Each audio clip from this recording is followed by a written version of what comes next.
Olá, a partir de agora você acompanha mais um Universiência, o primeiro programa brasileiro de TV e internet produzido por meio da colaboração entre TVs e instituições públicas de ensino superior nordestinas. Vamos conhecer hoje mais algumas pesquisas científicas. Saúde física dos policiais militares é abordada em pesquisa da Universidade Federal do Ceará. Um estudo do Instituto Federal do Maranhão mostra o impacto da fotografia na sociedade de São Luís. E ainda, cientistas da Universidade Federal de Sergipe mostram os efeitos dos impactos da erosão costeira no cenário ambiental do estado.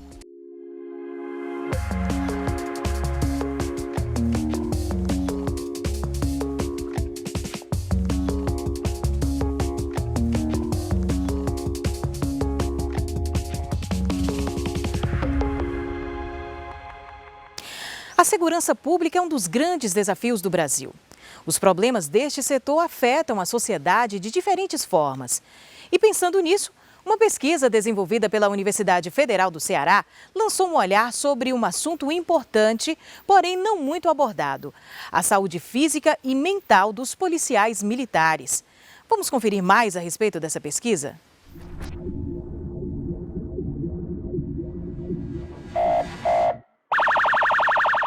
O estado do Ceará conta com mais de 18 mil policiais militares. Eles têm a missão de garantir a segurança da população em cidades cada vez mais violentas. Por serem trabalhadores que vivem em situação de constante estresse, um grupo de pesquisa do Departamento de Fisioterapia da Faculdade de Medicina da UFC quis saber como anda a saúde desses homens e mulheres. A gente queria conhecer, através do autorrelato, quais eram as condições de saúde relacionadas à doença crônica, saúde mental, uso de drogas lícitas e ilícitas, exposição à violência e condições de trabalho, entendendo essas condições de adoecimento antes e após o trabalho na polícia. Após palestras explicativas realizadas em vários batalhões da Polícia Militar do Ceará, os policiais voluntariamente responderam a questionários enviados pela internet. Tudo de forma sigilosa. Ao todo, 1.820 pessoas participaram da pesquisa, um número considerado alto para estudos com coletas online. Os resultados mostram uma categoria que precisa ser cuidada. A gente consegue perceber muito que os policiais militares, eles são sim uma população vulnerável que precisa de atenção. O policial ele tem um nível de adoecimento superior da população. O que a gente percebe é que são processos de adoecimento diferentes, dependendo da região, do batalhão e da modalidade de policiamento. O risco de adoecimento crônico após o início do trabalho na polícia, os riscos psíquicos associados ao trabalho na polícia são bastante elevados. Além dos problemas psicológicos associados ao contato direto com a violência e das doenças relacionadas ao sedentarismo e à obesidade, os policiais enfrentam também problemas que são invisíveis para a maioria da população. A gente percebe o adoecimento físico, porque estar 12 horas de trabalho numa viatura com os EPIs, colete, armamento, entra e sai da viatura, isso realmente fisicamente é desgastante. Então nós temos muito adoecimento por questões físicas, né? Lombalgias, cervicalgias. Os policiais precisam cuidar da saúde física e mental. É por isso que o projeto da UFC vai além da pesquisa acadêmica e promove ações de saúde nos batalhões. Momento em que os estudantes ampliam os conhecimentos sobre as particularidades desse público e os policiais são sensibilizados para a importância do cuidado com a saúde. A gente traz ações de quê? Glicemia, teste rápido de hepatite C, B, sífilis e HIV. A gente traz terapias integrativas como reflexologia dos pés. A gente traz ventosoterapias, tá? Então, tudo que é parte também de orientação, de conscientização. Saí bem mais relaxada, né? Tava com muita tensão nessa região do tronco, aqui na região da nuca, ombro. A partir do momento que nós recebemos esse tipo de serviço, a gente acaba se sentindo valorizado, né? Porque foi algo que foi pensado para o bem-estar da gente. Então, o nosso psicológico também acaba melhorando. Nosso dia a dia, né? Que é um dia a dia um pouco mais tenso, é um dia a dia assim. E assim, a Polícia Militar, ela é um pouco mais retraída para a questão de procurar esse tipo de ajuda, procurar esse tipo de procedimentos. a gente é já de natureza já um pouco mais contido a respeito de expressar as dores ou algo do tipo assim que esteja precisando, né? A gente não procura esse tipo de apoio. E assim, esse apoio vindo até o quartel é de fundamental importância. A realização do projeto é fruto de uma articulação da UFC com a Secretaria de Segurança Pública e Defesa Social do Governo do Estado e com a Polícia Militar do Ceará. Um trabalho em rede que busca implementar mudanças que melhorem a qualidade de vida dos policiais. Coisa que a gente tem de bastante positiva é a gente considerar que quando você desenha uma pesquisa e constrói com parceiros estratégicos na perspectiva de mudança de cenário, a gente consegue ver isso. A importância da pesquisa, né, desenvolvida pela UFC com a Polícia Militar, ela é fundamental, porque a gente sai do empírico para o científico e a gente trabalha com dados consistentes, e esse argumento é forte para a ressignificação e a construção de novas políticas de saúde e de valorização desse trabalhador na instituição. Os policiais, eles percebem essa presença mais forte desses serviços que tanto a coordenadoria como a Universidade Federal, junto com a pesquisa, ela acaba oferecendo. A instituição hoje é muito aberta para o público, para a faculdade, para as experiências. E antes, a gente não via isso na nossa unidade. A gente achava que aquele mundo ali só pertencia a gente, aquele mundo militarizado. E hoje não, a gente vê a importância dessa união. Tanto ganha o policial como ganha o trabalho nas ruas.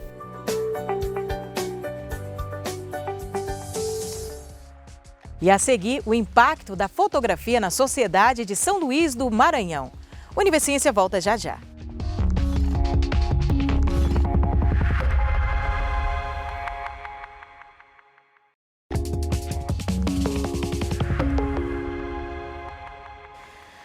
O campus do Instituto Federal do Maranhão, no Centro Histórico de São Luís, se destaca pelas pesquisas na área da fotografia. Foi lá que a pesquisadora Marília Elizabeth de Laroche acabou de concluir a sua especialização em arte, mídia e educação. Jornalista e fotógrafa de rua, ela produz suas próprias exposições que chama de fotocidades. Mas não é só isso. O trabalho registra também a reação das pessoas que observam as fotografias. Com isso, ela pôde estudar o impacto da obra nesse percurso sociocultural das pessoas que nascem em São Luís. Questionar o papel das artes visuais foi o que motivou os seus estudos.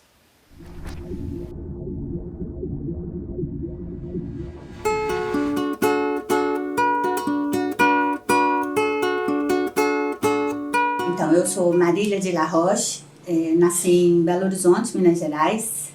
Sou graduada em Comunicação Social, opção em jornalismo, desde 1983. Fui morar em São Luís do Maranhão, me instalei aqui. E aqui eu me dedico às poéticas visuais de rua, né, às poéticas contemporâneas de rua. Hoje eu acabo de terminar uma especialização em arte, mídia e educação e sou aluna do Instituto Federal na licenciatura em artes visuais. O que eu faço são fotocidades, né? Fotocidade é um neologismo que eu criei a partir dos verbetes foto, luz e cidade, morada coletiva. Eu fotografo, eu imprimo, eu exponho e depois eu registro o que essas fotografias causam nas pessoas. Esse trabalho de registrar o depois é o que me levou à pesquisa, né? Perceber nas posições, porque quando eu fotografo a pessoa olhando as imagens, eu percebo gestos, sabe? A intensidade com que ela olha para as imagens, sabe? Eu vou buscar ali dentro o corpo, né? O corpo, a memória, o que está causando. Então, é tudo muito, muito sutil e ao mesmo tempo é uma relação tão linda. Vários exemplos eu tenho dessas intervenções, por exemplo, os 400 ângulos, que são 400 fotografias de 400 esquinas que eu fiz da cidade para os 400 anos da cidade. É um quadrado de 2 metros, com 100 fotografias de cada lado, e as pessoas têm que fazer a volta, né, virar a esquina para ver as esquinas. E os comentários eram absurdos, eles falavam, nossa, olha essa esquina toda quebrada, olha essa, quanto lixo, nossa, o prefeito não faz nada. E aí que entra, né, o meu papel, né, que entra a minha intervenção, a minha mediação. Dizer para essas pessoas, é o que eu dizia, não é o prefeito que estaciona na calçada e quebra a calçada, não é o prefeito que joga o lixo na rua. Então, o que eu quero passar para as pessoas é isso, é que cada um, né, tem que cuidar do seu canto, a cidade é nossa, é uma morada coletiva. Então, captar essas reações nesse percurso sociocultural da cidade é o que nos interessa, é o que está no olho da rua, né? É o que está no olho da rua, é isso que são as emoções, os afetos, as indignações, é tudo que a gente busca mostrar com a fotografia, né? E que a gente tenta transmitir para as pessoas, que elas reajam, elas passam a refletir sobre a cidade, que é o que importa, é o que a gente quer, que esse impacto da fotografia, das instalações, ajude as pessoas a pensar, né, a ampliar o olhar à nossa volta, né? O que a gente está fazendo com a nossa cidade, com a nossa vida, com o nosso planeta, né? São muitas questões. A academia pede que a gente escolha uma metodologia, né? Então, são várias.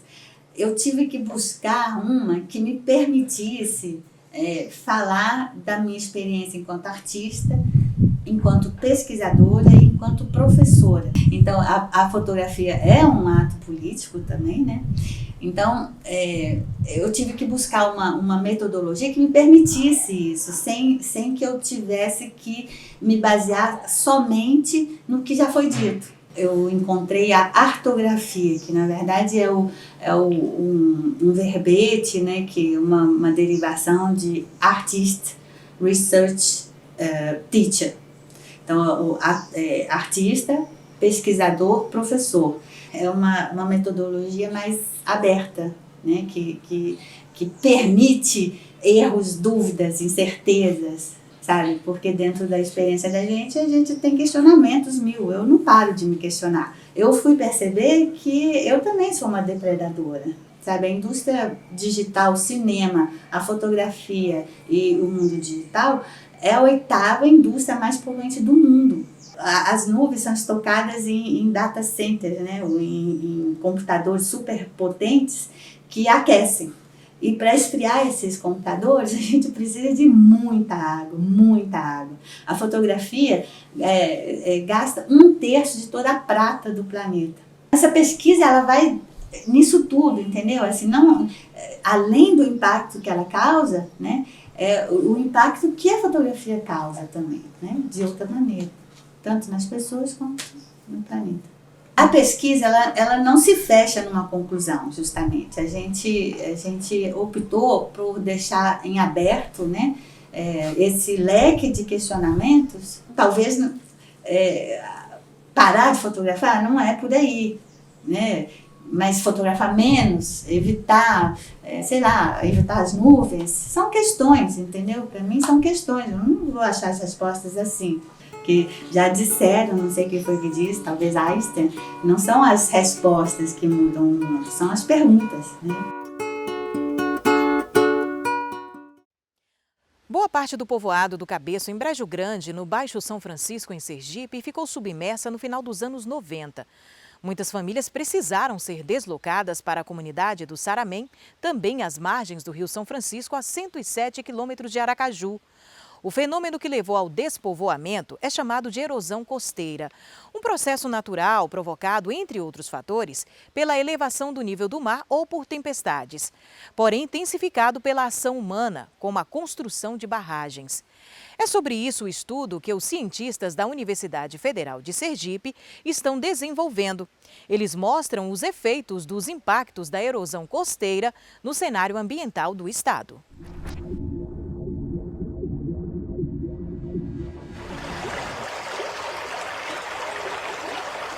Eu morei no Cabeço, quase 20 anos, e vim para aqui morar no Saramém, sabe? E aqui construir outra vida, né? O Cabeço, povoado de Pré-Chucrante, está situado na foz do Rio São Francisco, submerso atualmente, e está situado na linha de costa desse delta do São Francisco, que se estende de Pirambu, em Sergipe, até o Pontal Tupepa, em Alagoas. Eu saí de lá porque o mar tirou a gente, destruiu aquela parte daquele povoado, mas tinha outra parte atrás da gente, que era um pedacinho aqui do Arambipe. Aí a gente fizemos barraco para trás. E aí depois o mar veio, tirou a gente de novo. E a gente tivemos que vir para aqui. O povoado do Cabeço foi inundado e destruído pelo avanço do mar. Que se não fosse essa seca do velho Chico, nós ainda estávamos ali. Visando minimizar ou até mesmo evitar novos prejuízos no futuro, nós, juntamente com o programa de pós-graduação em Geociências e Análise de Bacias da Universidade Federal de Sergipe, decidimos desenvolver o projeto denominado Faixas de Proteção à Erosão Costeira no Delta do Rio São Francisco. O Laboratório de Geologia Costeira e Ambiental tem como missão estudar os aspectos físicos da zona costeira. Para isso, individualizamos as unidades geológicas geomorfológicas e os processos ativos, como a erosão costeira, utilizando imagens de sensoriamento remoto. De posse desse mapa preliminar, vamos a campo para verificar se a etapa de fotointerpretação foi feita corretamente, para coletar sedimentos, entre outras atividades. O meu TCC, que foi nesse tema, em Barras Coqueiros, e agora no mestrado estou realizando também essa variação da linha de costa em duas praias localizadas no interior da Bahia. Eu estudei a variação da linha de costa, né, a situação, né, do impacto da erosão costeira nas praias, só que no mestrado focou mais no litoral sul. Basicamente 3 praias, né, a Praia do Saco, a Praia do Abaís e a Praia da Caueira.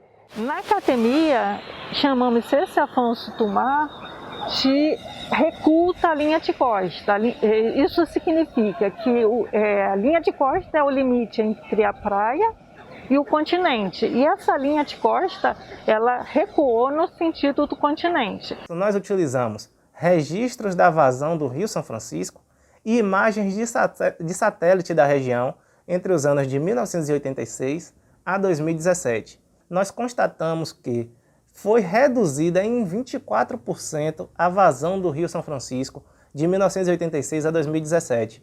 Isso ocorreu principalmente devido à construção de diversas barragens ao longo do curso do rio. As barragens acabam retendo o fluxo de água do rio em direção ao mar. E juntamente com isso acaba retendo a quantidade de areia e lama que se desloca do rio para a linha de costa. Então, se está faltando areia na linha de costa, a linha de costa tende a recuar. Por isso, essa redução de 24% da vazão do Rio São Francisco ocasionou um aumento de 32% em trechos do delta do Rio São Francisco em estado de erosão costeira, em estado de vulnerabilidade ao recuo da linha de costa ou avanço do mar. Todas as pessoas que viveram desse velho São Francisco sofreu. Era só a água do mar, não era do rio não, era só do mar. Era a força do homem, do mar. No lado alagoano do delta do Rio São Francisco, o recuo, as taxas de recuo chegaram até 55 metros por ano. Já no lado sergipano, essa taxa foi ainda maior, podendo chegar até 153 metros por ano de recuo. Essas taxas foram utilizadas para calcular as faixas de proteção costeiras, que no lado sergipano do delta do Rio São Francisco, determinaram que a largura de segurança seria, a partir da linha de costa em direção ao interior do continente, um recuo de 3.600 metros para que as ocupações humanas estivessem em segurança até o ano de 2037. Veja daqui a pouco os principais desafios da educação no campo. É depois do intervalo, o Univerciência volta já já.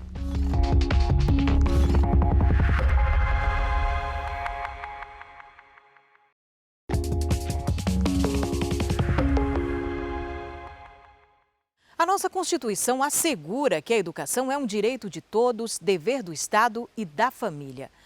Mas para que esse direito seja garantido, é preciso enfrentar desafios que são ainda maiores para quem vive no campo. Mas como isso vem sendo discutido no Brasil? É o que busca responder uma pesquisa da Universidade Estadual do Sudoeste da Bahia. Vamos conferir? A principal problemática que nos interessava analisar era conhecer qual era a concepção de inclusão na perspectiva dos movimentos sociais do campo, partindo de uma premissa de que estes movimentos, quando eles debatem a dimensão do acesso aos direitos, eles reivindicam esses direitos dentro de uma perspectiva coletiva. Então, a gente quis analisar como é que se constrói isso em termos de fundamentos do direito e também de uma reivindicação de direitos a partir da luta desses povos. Na verdade, essa pesquisa é resultado já de um arcabouço de estudos que eu venho fazendo junto com a professora Lia Barbosa, tanto no grupo de pesquisa dela como no meu grupo de pesquisa aqui na UESB, que é o GEPENDEC.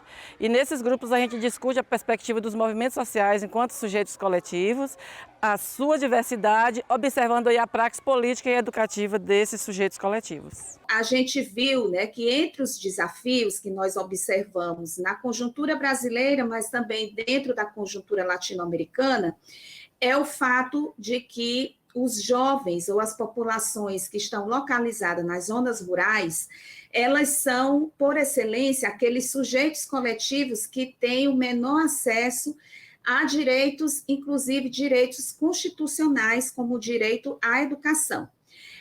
Quando nós olhamos a história educacional do Brasil, somente no final dos anos 90 que a gente começa a observar um tensionamento desse processo, porque os movimentos sociais do campo, eles começam a reivindicar a justiciabilidade do direito à educação para essas populações. E o próprio debate da educação do campo, que foi iniciado no final dos anos 90, vem evidenciar essa reivindicação desses movimentos, iniciando, né, pelo movimento dos trabalhadores rurais sem terra, mas articulando-se também a outros movimentos do campo.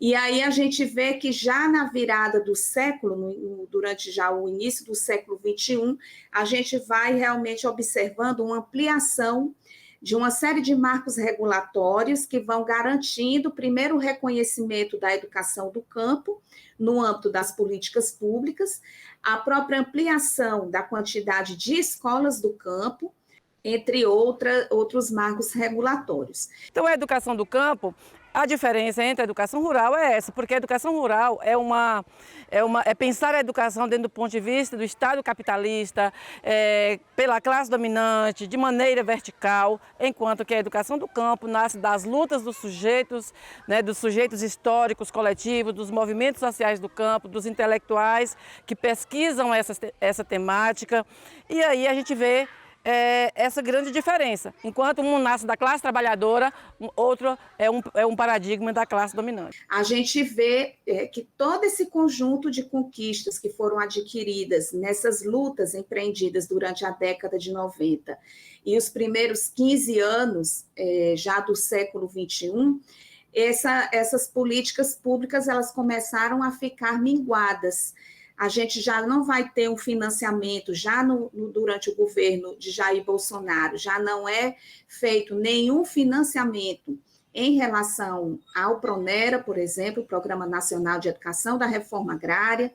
A gente tem também um esvaziamento de possibilidades de ampliação das escolas do campo em áreas rurais, e áreas de assentamentos rurais. A gente tem uma intensificação de políticas de fechamento de escolas do campo, e toda uma série, né, de recorte também no financiamento das pesquisas relacionadas à área, porque, inclusive, nas universidades a gente tem sofrido também um amplo recorte dos recursos. Nas nossas pesquisas, o que a gente tem observado, por exemplo, né, que a gente tem trabalhado dentro da perspectiva das políticas educacionais, nós temos trabalhado com o impacto do Plano de Ações Articuladas dentro das escolas do campo. E o Plano de Ações Articuladas, o PAR, que surge em 2007, na época que o ministro da Educação era o Fernando Haddad, no governo Lula, de lá até hoje, né, ele já passou por 4 ciclos e a gente tem buscado entender como que esses programas do Plano de Ações Articuladas têm impactado na educação do campo. Aí, quando a gente vai para a questão, por exemplo, de laboratório de informática, né, a gente percebe que quando começou, lá em 2007, a gente tinha em média 5% só de escolas do campo com laboratório de informática. Hoje a gente tem uma média de 15%. Né? A questão da internet na escola, né? Banda larga, que a gente tinha uma média de menos de 10%, hoje a gente tem uma média de 40%. O próprio transporte escolar, que é o programa A Caminho da Escola, o Brasil Carinhoso, que a gente não tinha esses programas antes e que eles têm impactado consideravelmente para a permanência e a continuidade, o acesso e a permanência da educação dos alunos do campo na escola. Historicamente, quando a gente olha para a presença das escolas nas zonas rurais, você tinha antigamente só até o que seria a 4ª série, né? Era na época ainda das séries. Todas essas lutas que foram empreendidas na década de 90 e que culminaram também na construção também de uma política nacional de educação do campo, elas permitiram garantir o acesso universal na educação básica, permitiram também ampliar a presença das escolas do campo em muitas regiões do país, principalmente no Nordeste do Brasil, e, inclusive, também permitiram uma ampliação da presença das juventudes camponesas dentro das universidades. Então, a gente percebe que tanto na formação continuada com vários programas, na gestão escolar, na prática pedagógica, essas políticas educacionais, nesse decorrer do Plano de Ações Articuladas, ele tem feito com que o ensino se melhore consideravelmente nas escolas do campo. Né? Claro que a gente também tem que ressaltar que ainda estamos num processo de avanço. Muito precisa ser feito ainda e a gente espera que haja um compromisso político, educacional, né? Dos gestores, dos próximos gestores, nesse sentido de melhorar ainda mais as condições de acesso e permanência das nossas crianças do campo. E o Universiência de hoje fica por aqui, mas no próximo programa tem mais pesquisas científicas produzidas pelas instituições públicas de ensino superior do Nordeste para a gente conhecer. E você já sabe, se tem alguma dúvida ou sugestão, envia para o nosso e-mail universiencia@uesb.edu.br que a gente explica por aqui num próximo programa. Tchau, tchau e até lá!